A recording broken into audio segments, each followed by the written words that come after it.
귀한 찬양 감사합니다. 오늘 읽은 본문은 다윗이 쓴 시편입니다. 시를 읽어보시면 아시겠지만 그 어떤 시보다 가장 처절한 분위기에 둘러싸여 있는 것을 보게 됩니다. 성경에서 이 시만큼 어둡고 침울한 내용이 또 어디 있을까 싶을 정도로 굉장히 어두운 그러한 시편입니다. 다윗이 성경을 기록했는데 구체적으로 언제 또 어떤 상황에서 이 시를 썼는지는 알 수 없습니다. 어떤 사람은 다윗이 사울에게 쫓겨 다닐 때 큰 두려움 속에서 이 시를 썼을 것이다 추정하기도 하고요. 또 어떤 사람은 다윗이 아들 압살롬으로부터 압살롬의 반역으로 인해서 도망갈 때에 참 그렇게 시를 썼지 않았을까 이렇게 보기도 합니다. 근데 성경에서 명확하게 밝히고 있지 않기 때문에 어떤 상황인지는 알 수가 없습니다. 다만 우리가 알 수 있는 것은 한 인간이 지금 가장 깊은 골짜기에 빠져서 처절하게 몸부림치며 부르짖고 있다라는 사실입니다. 근데 오늘 이 다윗의 시가 좀 특별한 이유가 있습니다. 그게 뭐냐 하면 이 시가 단순히 다윗 개인의 고통, 절망을 노래하는 시가 아니다라는 거죠. 이 시는 궁극적으로 예수 그리스도의 고난을 예언하는 시입니다. 그래서 성경학자들은 이 시를 메시아 예언시, 또 예수님 시편 이렇게 부릅니다. 다윗이 1차적으로 자신이 처한 그 극심한 고통 속에서 이 시를 썼지만 이 시는 장차 오실 예수 그리스도의 고난을 예언하는 시가 되었습니다.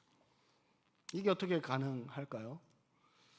성령께서 다윗을 감동하셔서 영감을 주셔서 이 시를 쓰게 하신 것이죠. 비록 인간 다윗이 쓴 시지만 성령께서 다윗을 감동시키셔서 메시아에 대한 그 고난을 예언하는 시가 되게 하셨습니다. 그래서 이 시는요, 아주 놀랍게도 예수 그리스도의 고난을 아주 정확하게 묘사를 하고 있습니다. 그래서 오늘 우리는 이 시를 통해서 예수님의 십자가 고난에 대해서 다시 생각해 보기를 원합니다. 다윗의 고난이 예수님의 고난과 어떻게 연결이 될까요? 오늘 시를 잘 살펴보면 이게 무슨 말인지 알 수 있습니다. 1절을 보시면 다윗이 이렇게 말하죠. 내 하나님이여 내 하나님이여 어찌 나를 버리셨나이까. 이 구절 어디서 많이 본 구절입니다. 내 하나님이여 내 하나님이여 어찌 나를 버리셨나이까. 예수님이 십자가에 달리셨을 때 고통 중에 절규하시면서 외치셨던 그 외침이죠. 예수님께서 뭐라고 외치셨습니까? 엘리 엘리 라마 사박다니라고 하셨습니다. 그게 오늘 이 다윗의 고백과 같은 말입니다. 마가복음 15장 34절입니다. 제9시에 예수께서 크게 소리 지르시되 엘리 엘리 라마 사박다니 하시니 이를 번역하면 나의 하나님 어찌하여 나를 버리셨나이까 하는 뜻이라. 그래서 오늘 이 다윗의 고백은 예수님의 그 십자가에 대한 예언이고 그 예언이 정확하게 성취가 되었다는 것입니다. 이 외에도 다른 구절들을 잘 분석해 보면 예언과 성취가 어떻게 연결되는지를 우리는 잘 보게 됩니다. 몇몇 구절들을 더 살펴봅니다. 7절과 8절을 보시면 나를 보는 자는 다 나를 비웃으며 입술을 비축거리고 머리를 흔들며 말하되 그가 여호와께 의탁하니 구원하실 걸 그를 기뻐하시니 건지실 걸 하나이다. 이 구절은 사람들이 지금 다윗을 조롱하고 멸시하는 것을 표현한 말씀입니다. 너가 고난 중에 여호와를 의지하니 과연 여호와가 너를 구원하나 보자 조롱하는 말이죠. 예수님도 사람들에게 조롱받으셨습니다. 누가복음 23장 35절에서 백성은 서서 구경하는데 관리들은 비웃어 이르되 저가 남을 구원하였으니 만일 하나님이 택하신 자 그리스도이면 자신도 구원할지어다 하고 사람들이 십자가에 달린 예수님을 향해서 조롱합니다. 너가 메시아면 내려와 봐라. 너 자신도 구원해 봐라. 조롱을 했습니다. 또 15절을 보면 이렇게 말합니다. 내 힘이 말라 질그릇 조각 같고 내 혀가 입천장에 붙었나이다. 내 혀가 입천장에 붙었다. 이 예언은 예수님께서 십자가에서 극심한 그 목마름을 겪으셨죠. 그래서 예수님께서 내가 목마르다라고 외치셨습니다. 그 말씀으로 성취가 된 겁니다. 16절도 예언의 말씀입니다. 16절입니다. 개들이 나를 에워쌌으며 악한 무리가 나를 둘러 내 수족을 찔렀나이다. 여기 개들이라고 하는 이 개는 이방인들을 가리킵니다. 이방인들이 수족으로 나를 찔렀다. 이 말씀은 이방인인 로마 군병들이 예수님의 손과 발에 못을 박는 그 일로 성취가 되었습니다. 18절도 예수님의 고난을 정확하게 예언하고 있습니다. 18절입니다. 내 겉옷을 나누며 속옷을 제비 뽑나이다. 요한복음 19장 24절을 보시면 군인들이 서로 말하되 이것을 찢지 말고 누가 얻나 제비 뽑자 하니 이는 성경에 그들이 내 옷을 나누고 내 옷을 제비 뽑나이다 한 것을 응하게 하려 함이로라. 이 시편의 말씀이 예수님께 그대로 적용이 되고 성취가 되었습니다. 군인들이 예수님의 옷을 제비 뽑아서 누가 가질까 했다는 거죠. 다윗은 예수님 오시기 1000년 전의 인물입니다. 다윗과 예수님 사이에는 무려 1000년이라는 긴 시간의 간격이 있습니다. 근데 그 1000년 전에 다윗이 입으로 고백했던 그 내용들이, 그 예언들이 예수님에게서 정확하게 성취가 다 되었습니다. 무슨 말입니까? 이게 뭘 말하죠? 예수님은 어느 날 갑자기 뜬금없이 오신 분이 아니다라는 거죠.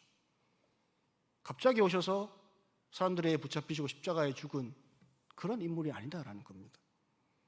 그분의 오심은 이미 오래전에 여러 선지자들로부터 이미 예언되었습니다. 그분의 탄생, 그분의 사역, 심지어 그분의 죽음까지도 다 예언이 되었습니다. 하나님께서 인류의 구원을 위해 메시아를 보내주겠다 약속을 하셨고 그분의 선지자들을 통해서 예언하셨습니다. 그 예언대로 예수님이 오신 것이죠. 뭘 말합니까? 예수님은 누구십니까? 예수님은 진실로 우리의 구원을 위해 하나님이 보내신 메시아, 그리스도, 하나님의 아들이다라는 거죠. 우리의 유일한 구원자시다라는 겁니다. 예수님은 다윗의 예언대로 십자가에서 극심한 고통을 받으셨습니다. 그 고통이 엘리 엘리 라마 사박다니라는 절규로 나타났습니다. 간혹 어떤 사람들은 이렇게 생각합니다. 예수님은 신성이 있고 하나님이시니까 십자가의 고통 정도는 크게 문제가 되지 않을 것이다 이렇게 생각합니다. 하나님은 불가능이 없는 분이고 능력이 많으신 분이고 죽음도 그분에게는 아무것도 아닌데 십자가를 지는 것 크게 문제가 되었을까? 큰 고통이었을까? 의문을 품는 사람이 있죠. 그러나 이런 생각은 잘못된 생각입니다. 예수님은 물론 하나님이시지만 또한 그분은 동시에 완전한 사람이셨습니다. 그분은 성부와 동일한 본질을 가지고 계셨지만 또한 2000년 전에 이 땅에 오실 때는 완전한 우리와 같은 완전한 인성을 가진 사람으로 오셨습니다. 죄가 없다는 사실 빼고는 우리와 똑같은 사람으로 이 땅에서 사셨습니다. 그래서 여인의 뱃속에서 나오셔야 했고요. 그 육체가 어릴 때부터 성장해야 했고요. 배고프면 음식이 필요했고 또 아프면 고통을 느끼셔야 했습니다. 그래서 예수님은 지금 십자가에서 극심한 고통을 느끼고 계십니다. 엘리 엘리 라마 사박다니. 이 외침은 예수님의 고통의 그 정점에서 그 절정에서 외치는 절규였습니다. 나의 하나님 어찌하여 나를 버리셨나이까. 여러분 이 예수님의 외침을 잘 한번 생각해 보십시오. 이 예수님의 외침에서 예수님이 느끼는 그 고통의 핵심이 뭡니까? 예수님은 지금 어떤 고통을 가장 심하게 경험하고 계십니까? 예수님의 가장 큰 고통은 바로 버림받음의 고통입니다. 버림받음의 고통.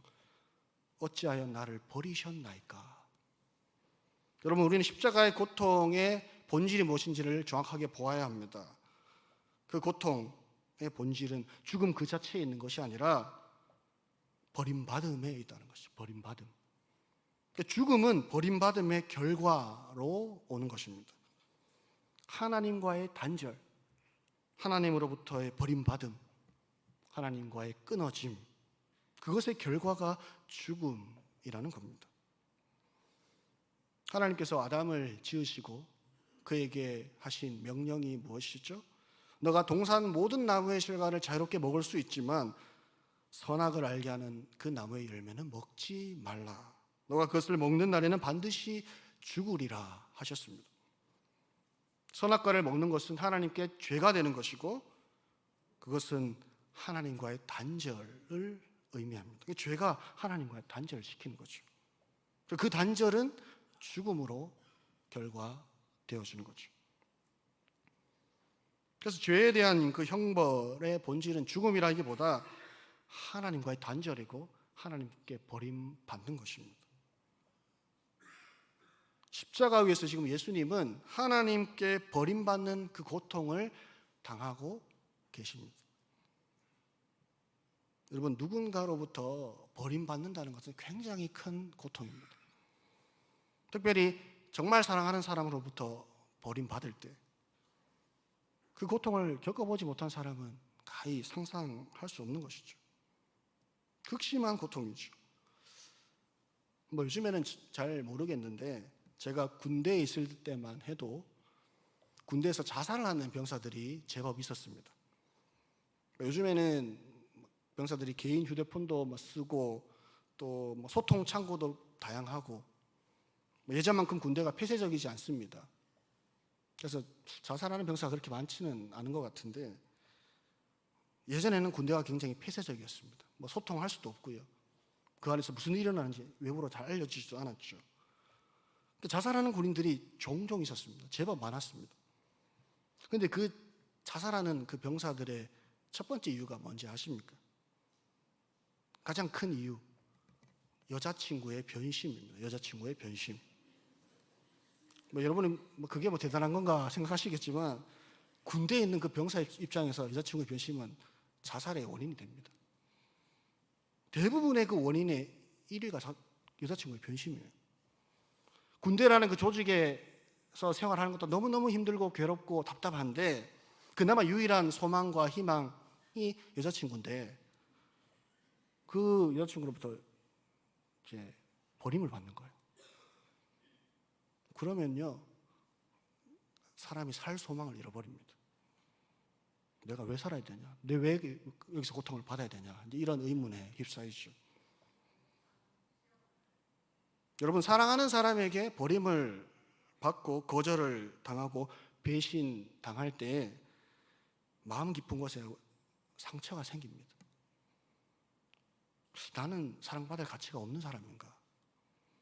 나는 필요 없는 사람인가? 이런 생각을 하게 되죠. 버림받으면 단순히 관계가 끊어지는 것을 넘어서서 이 존재 자체가 부정당하는 느낌을 받게 됩니다.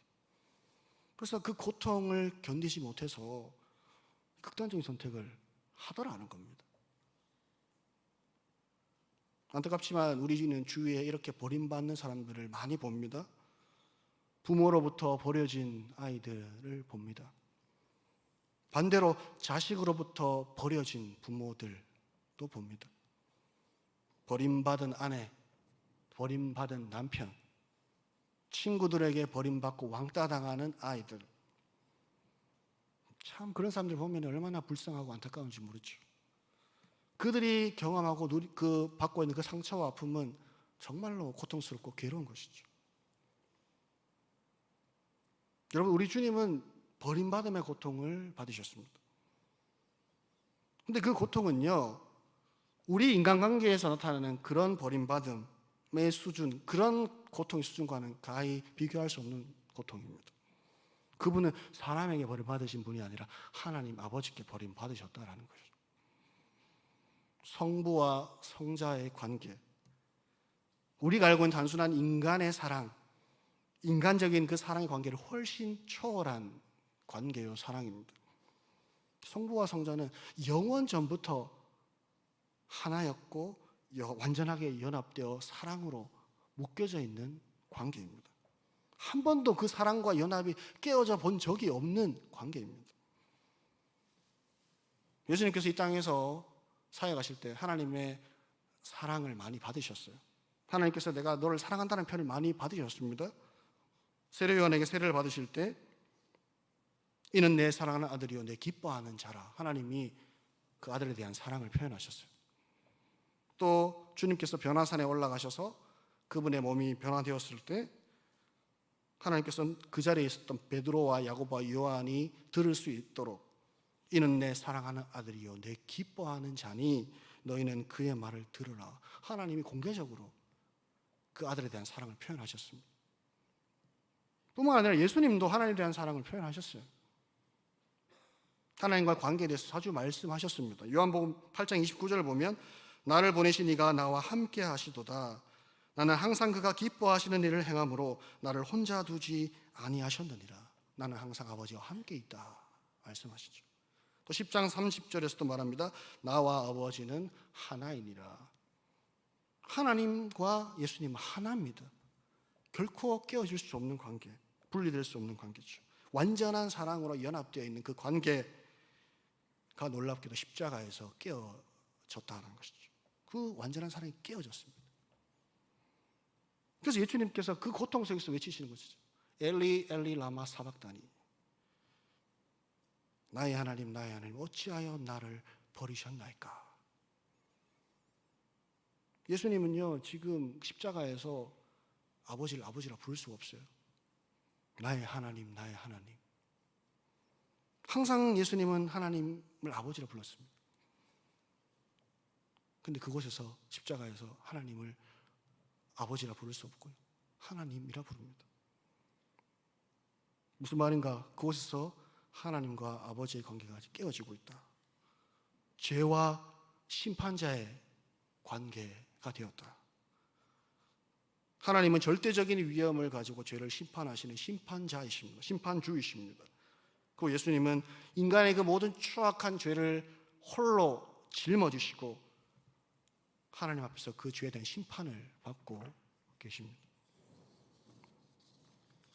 죄가 뭔지도 모르는 분, 하나님과 완전한 사랑으로 연합된 분이 자신의 죄가 아니라 인간의 죄를 다 짊어지시고 죄인의 대표로 하나님께 홀로 심판을 받으십니다. 그곳에서 하나님께서 아들에게 얼굴을 돌리시는 거예요. 하나님으로부터 외면을 받는 겁니다. 하나님과의 단절되는 엄청난 고통을 예수님이 받으셨다는 거죠. 여러분, 창조 이래로 그 누구도 하나님께서 완전히 얼굴을 숨기시고 완전히 하나님께서 떨어지는 그 고통을 경험한 사람은 없었습니다. 아담과 하와도 물론 범죄를 했지만 그럼에도 하나님은 그들에게 긍휼과 자비를 베풀어 주셨어요. 그들의 벌거벗은 몸을 가려주셨죠. 동물의 가죽 옷을 가지고 지어 입혀 주셨습니다. 수치를 가려주셨습니다. 심지어 가인도 마찬가지죠. 가인, 자기 동생을 죽인 살인자 그 가인, 그 일을 저지르고 나서 두려워요.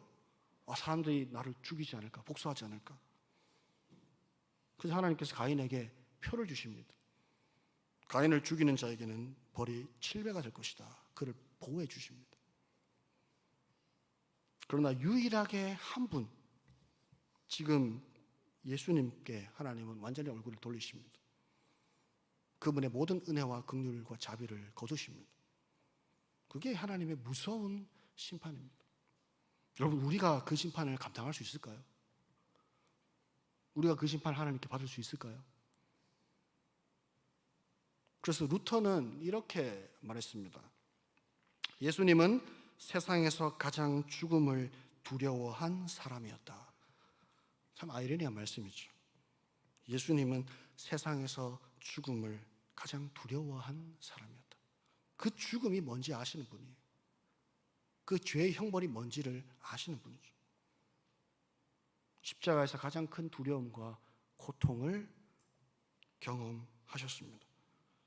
하나님의 무서운 심판, 하나님으로부터의 버림받음의 고통을 받으셨습니다. 그래서 그분은 절규하지 않을 수가 없어요. 절규하지 않을 수가 없습니다. 나의 하나님 어찌하여 나를 버리셨나이까. 극심한 고통 속에서 절규하는 것이죠. 예수님이 십자가에 달리셨을 때 사람들이 조롱합니다. 너가 하나님의 아들이면 지금 내려와라. 너가 구원자 메시아라는 것을 증명해라. 조롱했습니다. 남은 구원한다고 하면서 왜 너는 구원하지 못하느냐 비아냥거렸습니다. 사실 예수님은 얼마든지 스스로의 능력으로 내려오실 수 있었습니다. 천사를 보내어서 자신의 이 고통을 해결할 수 있었습니다. 비아냥거리고 조롱하는 그 입술을 굳게 막을 수 있었습니다. 그러나 예수님은 당신의 그 능력을 사용하지 않으셨어요. 베드로에게 칼을 도로 칼집에 집어 넣으라 하셨죠. 당신의 능력을 사용하지 않으십니다. 고이 묻어 두셨습니다. 왜 그렇게 하셨습니까? 왜 고통을 다 감당하셨습니까? 저와 여러분을 살리기 위해서죠. 우리의 죄를 다 속하기 위해서, 우리를 구원하시기 위해서 주님은 끝까지 침묵하셨습니다. 그분이 그 모든 하나님 심판을 다 받을 때까지, 그 형벌을 자신이 다 감당할 때까지 죽기까지 연약해지셨습니다. 마찬가지로 성부 하나님은 죄인인 우리를 살리기 위해 자신의 사랑하는 아들을 기꺼이 십자가에 내어주고 그에게 모든 진노를 쏟아 부으셨습니다. 여러분, 성부께서 그 아들을 십자가에 매다시고 진노를 쏟으시면서 정말 기뻐하셨을까요? 자기 아들이 눈앞에서 죽어가는 것을 보고 기뻐할 부모가 어디에 있습니까? 성자의 그 죽음은 성부 하나님께도 큰 고통이었습니다. 사랑하는 아들과의 그 단절, 그 아들을 버리는 그 일은 성부께서도 큰 고통이고 괴로운 일이었습니다. 성부도 그 고통을 경험하신 것이죠. 성부와 성자가 누구 때문에, 누구를 그렇게 사랑하셔서 이렇게 엄청난 고통을 감내하셨습니까? 착하고 선한 사람을 위해서입니까? 하나님 순종 잘하는, 하나님 말 잘 듣는 그 사람들을 위해서 고통을 참으셨습니까? 그렇지 않습니다. 성부와 성자는 추악한 죄인들을 위해서, 배신자들을 위해서, 반역자들을 위해서, 위선자, 원수들을 위해서 이렇게 하셨습니다. 그들을 위해서 고통을 받으셨습니다. 그들이 바로 이 자리에 계신 저와 여러분입니다. 여러분, 우리는 이 예수님의 희생을 결코 가볍게 생각하지 말아야 합니다. 내가 하나님의 자녀가 되고 구원받은 것, 당연한 거지. 그게 대수가 그렇게 생각하지 않아야 합니다. 많은 사람들이 이 은혜가 얼마나 대단한 것인지를 잘 알지 못합니다. 구원의 은혜를 받은 것에 만족하지 않습니다. 계속해서 다른 것을 요구하고 있죠. 또 다른 것을 주십시오. 더 대단한 복을 주십시오. 좋은 대학 가게 해주십시오. 좋은 직업 갖게 해주십시오.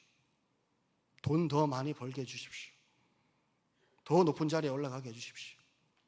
우리 자식 잘 되게 해주십시오. 늘 남들과 비교하면서 불만족하고 불평합니다. 자기 욕심을 계속해서 채우려 하죠. 가만히 한번 생각해 보십시오. 우리가 하나님께 받은 선물이 뭔가 잘 한번 생각해 보십시오. 하나님께서 그 아들을 우리를 위해서 주셨습니다. 예수님께서 자신의 피와 물을 다 쏟으시면서 우리에게 영생과 구원을 주셨습니다.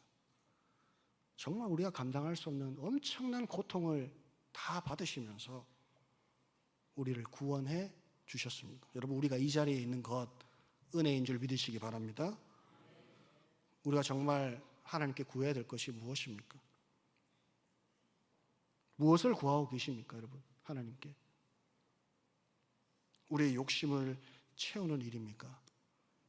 아니면 그분의 뜻을 구하고 계십니까? 그분의 나라, 그분의 영광, 그분의 뜻을 구하는 것이 마땅한 것이죠. 정말 하나님께 받는 게 뭔지 아는 사람, 그 은혜가 뭔지 아는 사람, 하나님의 사랑과 하나님의 선물을 아는 사람은 먼저 깊이 감사하죠. 깊이 감사합니다. 하나님, 나 같은 죄인 살려주셔서 정말 감사합니다. 이것으로 충분합니다. 이 은혜가 내게 족합니다 라고 말하죠. 여러분, 어릴 때는, 철이 없을 때는 부모님께 이거 사주세요, 저거 사주세요 요구가 많죠. 내가 원하는 거 사주지 않으면 삐지기도 하고 원망하기도 불평하기도 합니다. 근데 나이가 들고 철이 들고 성숙해지면 어떻습니까? 부모님 마음을 이해하게 돼요. 부모님이 나를 이렇게 키워주시기 위해서 얼마나 고생하셨는가, 얼마나 뒤에서 눈물을 훔치셨는가를 알게 되죠. 부모님의 그 사랑과 은혜를 깨닫게 됩니다. 그걸 아는 사람은 부모님께 떼쓰지 않습니다. 불평하지 않고요. 오히려 이제 내가 부모님께 뭘 해드릴 수 있을까? 내가 어떻게 그 은혜를 갚을 수 있을까 생각하죠. 내가 어떻게 이 부모님을 섬길까? 이런 사람이 성숙한 자식이고 철이 든 자식 아닙니까? 그렇다면 우리는 하나님 앞에서 어떻습니까? 하나님 보시기에 정말 철이 든 자식들인가요? 여전히 어린아이처럼 떼쓰고 불평하고 원망하고 내가 원하는 거 주시지 않으면 삐지고 미숙한 자녀처럼 그렇게 행동하십니까? 하나님, 우리에게 베푸신 은혜와 사랑을 헤아려 보십시오. 우리를 향한 그분의 희생과 섬김, 그분이 감당하신 그 고통 생각해 보십시오. 우리는 마땅히 감사해야 합니다. 우리는 평생에 그분의 이름을 찬양해야 합니다. 마음을 다해 온전히 예배해야 합니다. 아무리 예배해라, 찬양해라, 기도해라 안 되죠. 이 사랑을 아는 사람만, 이 은혜의 깊이를 아는 사람만 말하지 않아도 자발적으로 하게 되죠. 또 그런 사람이 은혜에 합당한 사람, 주님의 그 사랑이 무엇인지를 경험하고 깨닫는 사람입니다. 우리에게 베푸신 하나님과 예수님의 은혜와 사랑을 다시 한번 깊이 감사하면서 날마다 하나님을 예배하며 살아가는 저 여러분 될 수 있기를 간절히 소망합니다. 하나님 아버지, 나 같은 죄인 살리시려 독생자 예수 그리스도를 십자가에 내어주시니 감사를 드립니다. 또한 우리를 위하여 친히 모든 고통과 고난을 받으신 주님의 은혜에 감사를 드립니다. 우리가 받은 그 은혜와 사랑을 늘 기억하며 깊이 감사하고 하나님을 찬양하고 온전히 예배하는 모든 성도들 되게 하여 주시옵소서. 이번 한 주도 하나님의 은혜 안에서 믿음으로 순종하고 하나님과 동행하는 한 주가 되게 하여 주시옵소서. 예수 그리스도의 이름으로 기도하옵나이다. 아멘.